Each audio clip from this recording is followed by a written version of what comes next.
Hey there friends, Dave Paulides, CanAm Missing Project, copyrighted edition for our video channel. And today, August 26th, 2023. It'll always be one of those days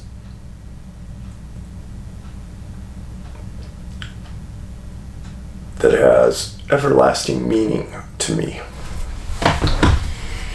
And I know some of you probably don't know, but my son, Ben, was born on that day, 32 years ago. Super smart kid. Super smart. Wickedly smart. Athletic. And did more for me in my life than arguably anybody else.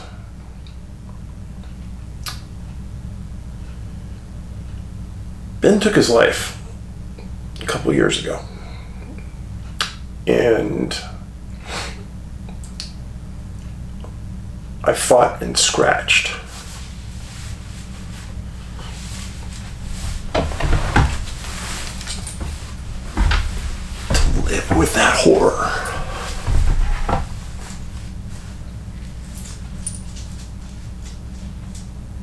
Because I never could have imagined it without him. Never.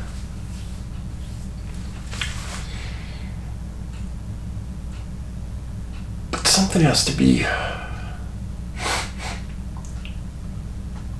something positive has to come from his death. And I keep fighting for that. I keep fighting for understanding. When Ben graduated from Miami University,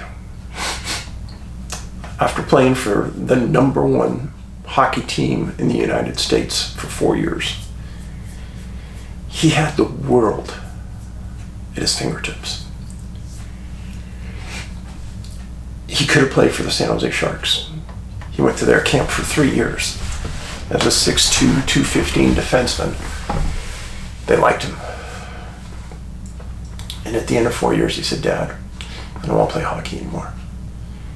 And I think he thought I was going to have a fit, because he knew how much I loved hockey. He knew how much I loved watching him, going to his games.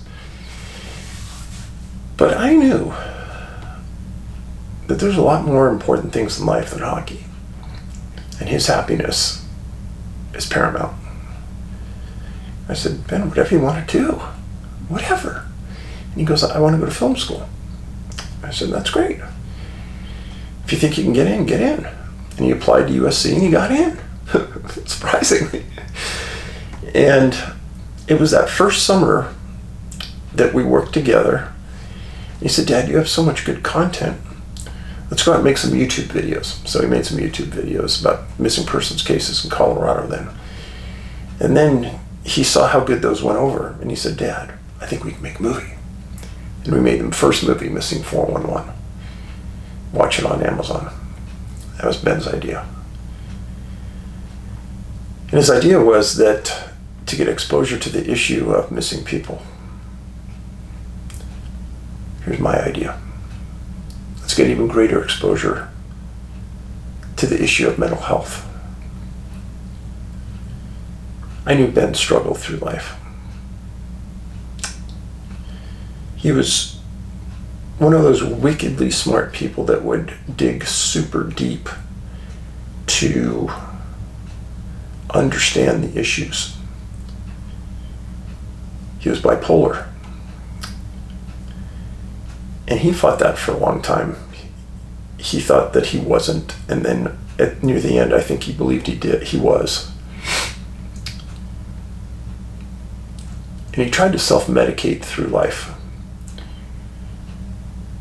He tried marijuana, psilocybin. I'm sure there were other things he tried that he just didn't tell me about, but he always believed that the organic compounds that came from Earth were better than the pharmaceuticals that others were trying to give them. So I'm selfish. I'll admit it. I wish he would have taken pharmaceuticals. Why?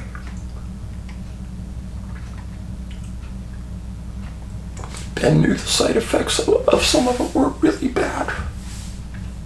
They didn't make you think straight. Took him off his edge. So he said, Dad, I can't do it. I don't want to take them. I said, I'll be there with you. We'll fight this together. But you know, the more I learned, the more I got older, I learned that there were 2 NHL goalies out there that were bipolar.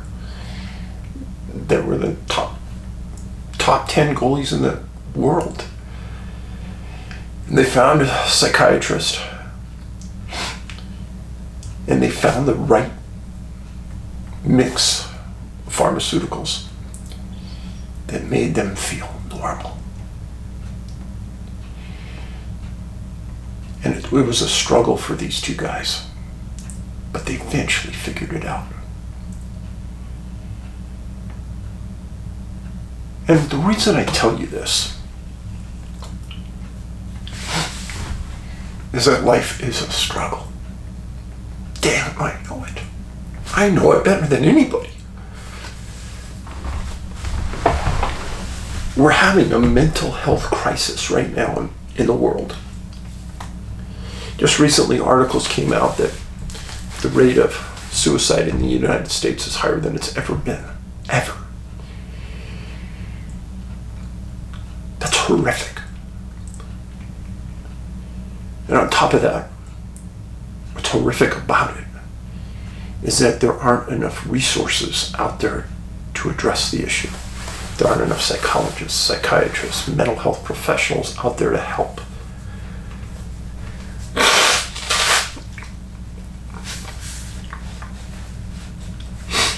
So what happens? People have no place to turn, no place to look for help, no place they can trust.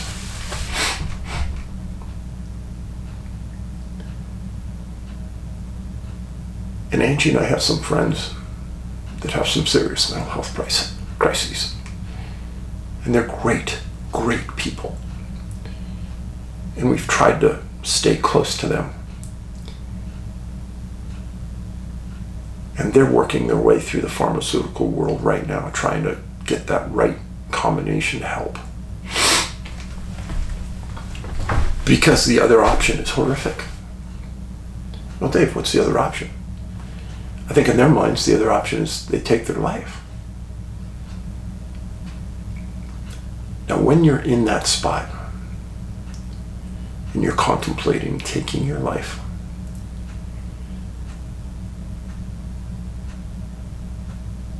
I know it seems like it's probably an easy decision when you finally get there.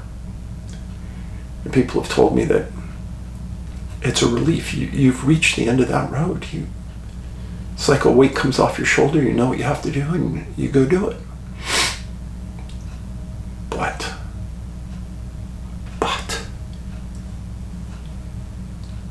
you're on this earth for a reason.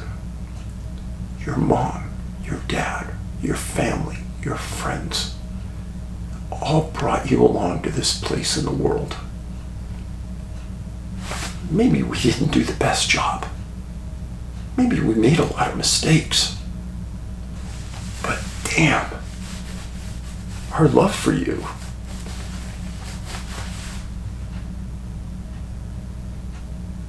can't be explained adequately. It just can't. So when you get to that point where there seems like there is no other decision, you need to sit down and open up your heart and your soul to the people that are closest to you. And I know that some of you would say, well, that's a really heavy burden to lay on somebody. And you know what? Ben would have laid that burden on me on that day when he made that decision.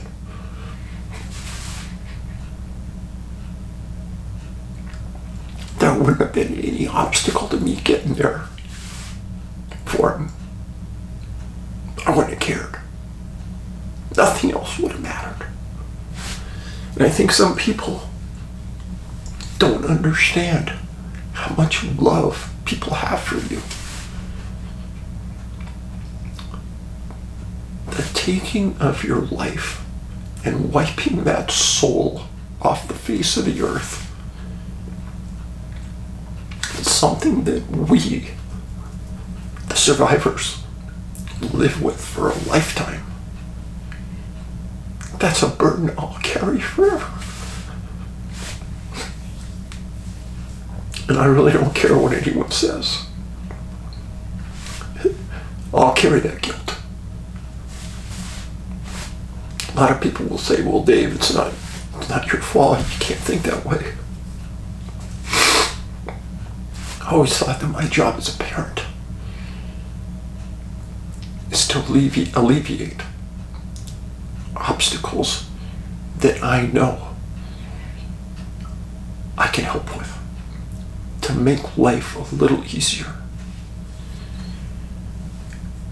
to help you at any time I can. And at the time where you needed the help the most, you didn't feel comfortable enough to call. It kills me. It kills me. And you know what? There were over 50,000 people last year who took their lives. In each one of those lives, there were 4, 5, 6 people, 10 people in that life that will forever carry the burden of that person taking their life.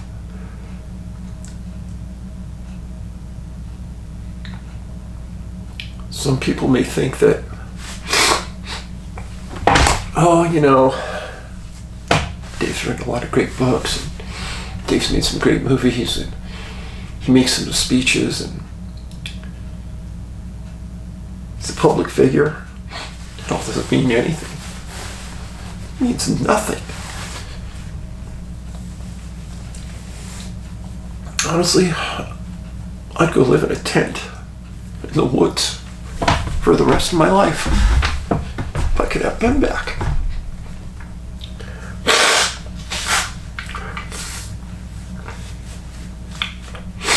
I'd go live off the land.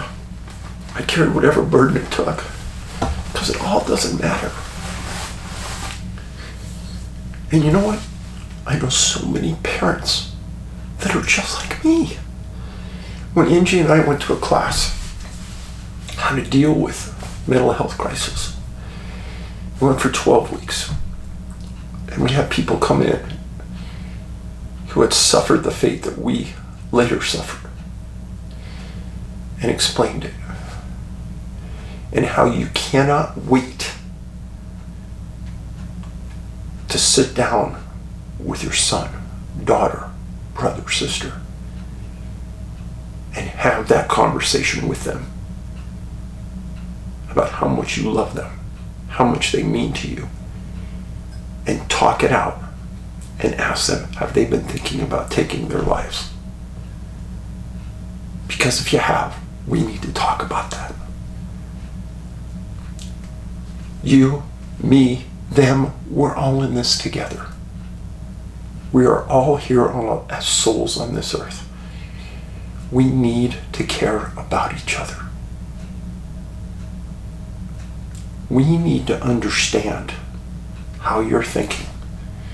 And if you're on the verge of that cliff and you're thinking about making that ultimate decision, we need to help. Some of you may think you really don't care or you really don't want to help. That's baloney. You don't know. You don't know what we think. Just like we don't know how you think.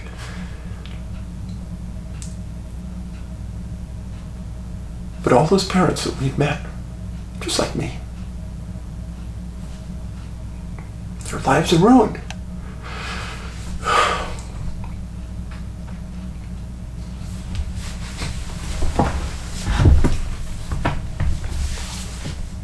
Because it's not only just you taking your life that affects us.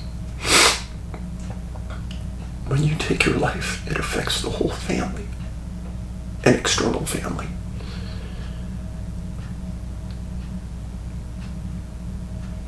My family got ruined.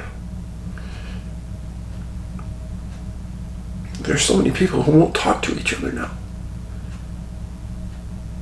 They really don't know what happened. But the pain of Ben's death was so great. Nobody can look at each other. There's people in my family that I was as close to as Ben that won't talk to me.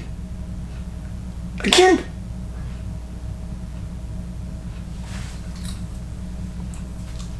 It's like a nuclear explosion on a family level.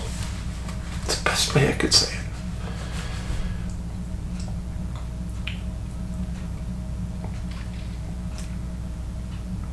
And there's no coming back from it.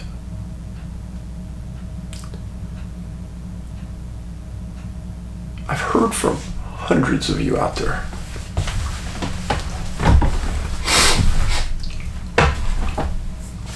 How I've helped.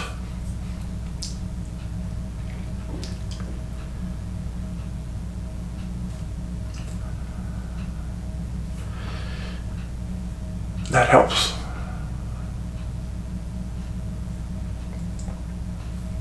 You know, people say Ben's over my shoulder. Well, he's really over my shoulder right now. And I think if he can make an appearance, he'd say, Dad, you know, you have a lot of people that listen to you. You got to really stand up. And those people out there that say, hey, I don't want to hear about mental health, and I don't want to hear about sadness, and I don't want to hear about people killing themselves. Say, Dad, there's lives out there that need to hear this. I agree. I apologize to those people out there who expected some upbeat, fast-moving segment. It's not happening today. No, it's not happening today. But let's talk about some other things along these same lines. In the end, you, not your mom, not your dad, not your sister, not your brother, you are responsible for your happiness. What does that mean? That means in life sometimes we pursue something, say a job, that maybe we were subliminally pushed by our parents or relatives or friends. And we got into that job and it's depressing for whatever reason. And we just stay doing it. Well, let's stop right there. Just stop. That's the example with Ben. Life's too short. My son's not here. What could I have done? Or what could he have done to be happy? I would have done anything. And that's what you need to think about. Your happiness in life is an overriding factor. And you need to think about that. So whatever that takes, you need to do it. Even if it means walking away from something that's demeaning, depressing, why do it? Now sometimes helping others is in the long run can be short-term depressing, but long-term, great. Think about it. Now, one thing that happened to me is Angie said, Dave, one day, hey Dave, let's go look at dogs. We had talked about getting a dog before, but I had dogs my whole life, and she had dogs her whole life. And we went out one day.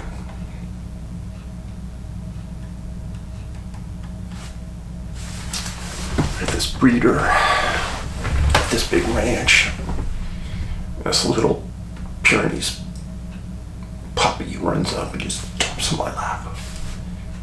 Just starts looking at me. Whoa. It was Huck.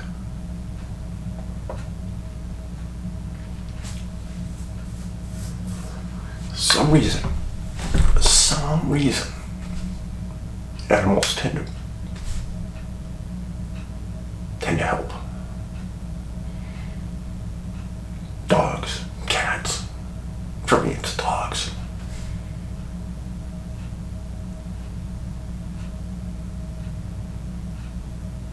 Angie did the right thing there, getting us a dog. Huck's been a blessing to my life.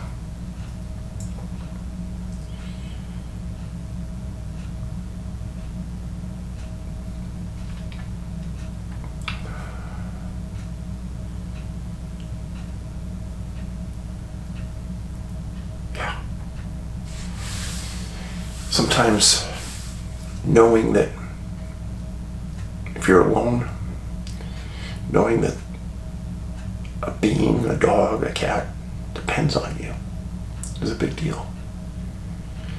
And the amount of love that they give back to you is just insurmountable.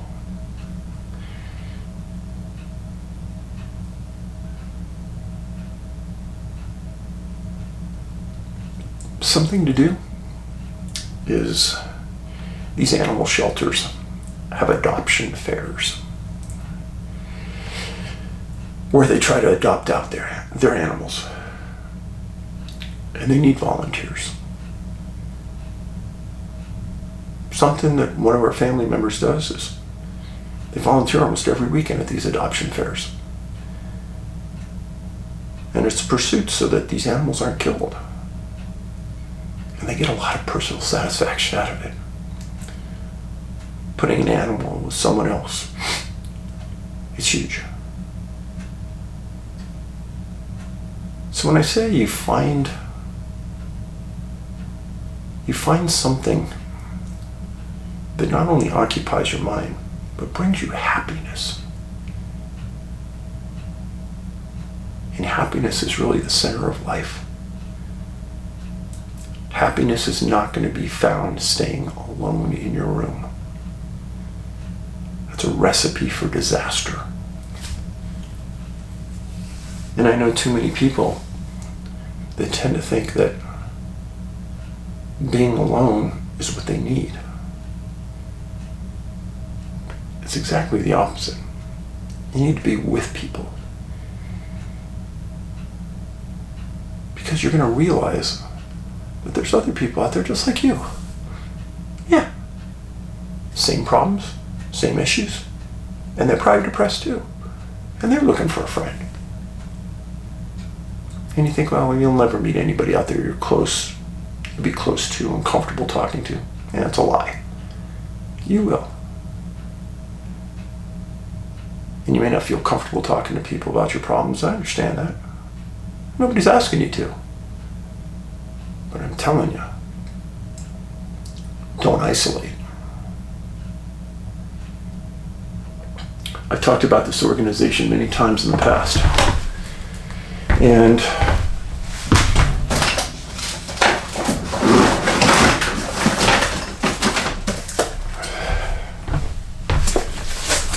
NAMI, big old binder for 12 weeks worth of work. NAMI. When Angie and I went to the classes, I've been to hundreds of law enforcement classes, college, high school. That class, the best class I've ever been to. NAMI. If you are someone who has serious depression, if you are somebody that thinks they need some help and you can't find resources, you go to NAMI. There's probably a group right in your area. Since we've came here to Montana, a group opened in Kalispell, right in our backyard. It's outstanding. And if you're a parent, a relative, you have someone in your life that has mental health issues, and you're looking for a way to live around that person to help them, you want to go to NAMI.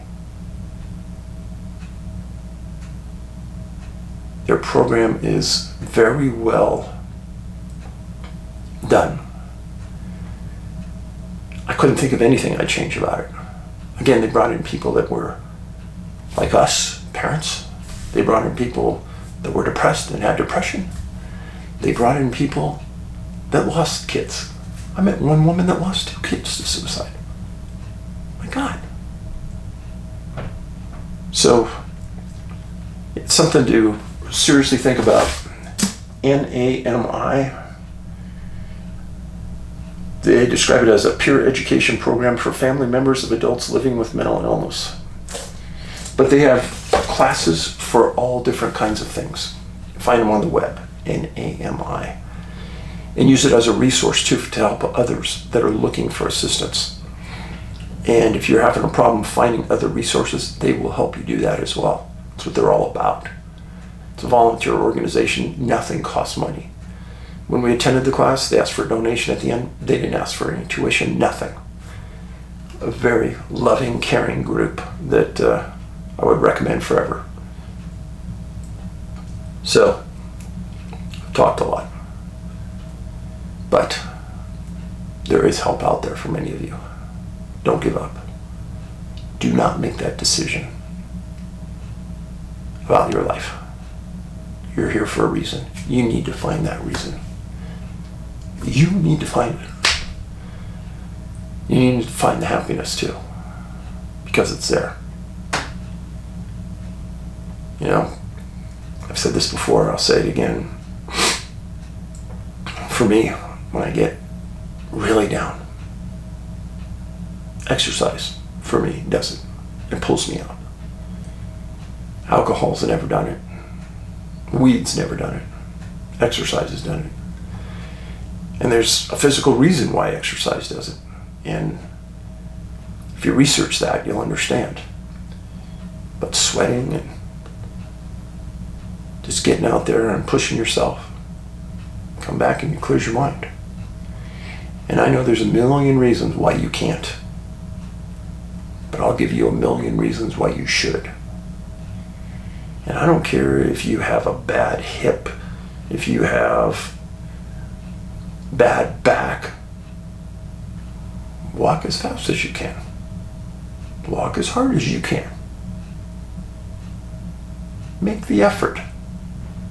And just that effort will change your perspective or your paradigm for the day. I don't want anyone writing back and saying, yeah, but Dave, you don't understand. Well, yeah, well, you know what? I probably don't, because I have back issues. I have neck issues. And my neck hurts every day. Old injury from the police department. Back hurts every day. Same thing. But you know what? I do it. And I do it because the options are slim. And I just know it works for me. So, NAMI. Stay positive. Find happiness. And finding happiness may not be easy. And during these times in the world, it's going to be tough. But don't get all wrapped around the axle on what's happening in our world. Stay more focused on what's happening in your life. Concentrate on that. Do something that will make you happy. Because in the end, it's all that matters. So, Ben was sitting right here. Probably one of my favorite pictures. We're filming our first movie, Missing 411, and the movie was partially about a little boy who disappeared on our trail, and that was the little boy that was the actor. And Ben was explaining to him yeah, it's just a camera, and here, you can take my picture too. And he's looking through the viewfinder taking Ben's picture. Ben was really good with kids.